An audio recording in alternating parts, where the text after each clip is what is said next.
Bakit nagbabago ang kulay ng apple kapag nahiwa na ito? Today, science says, oxidation. Kapag ang apple ay nabalatan o nahati, ang mga enzyme sa loob nito ay nagre-react sa oxygen na nasa hangin at siyang nagiging dahilan ng pagbabago ng kulay nito. Maaari bang mapanatiling fresh at hindi nagiging kulay brown ang apple? It's experiment time! Kailangan ng 4 na small empty container, tubig, calamansi juice, vinegar, at apple. Ilagay ang calamansi juice, vinegar, at tubig sa kani-kanilang lalagyan. Make sure na pantay-pantay ang laman nito.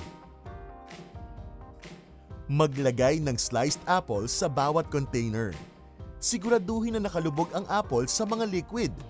Ibabad ng 2 to 3 minutes.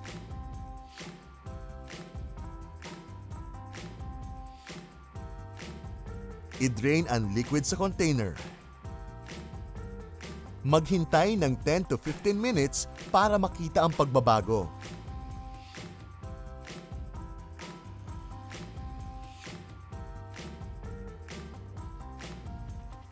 May mga paraan para mapabagal ang oxidation process.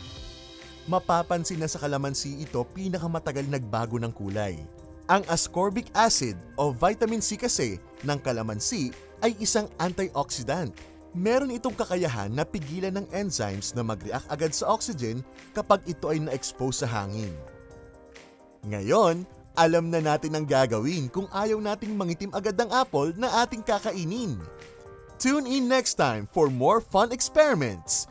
Because together, we learn about the sciences dito sa Science Says.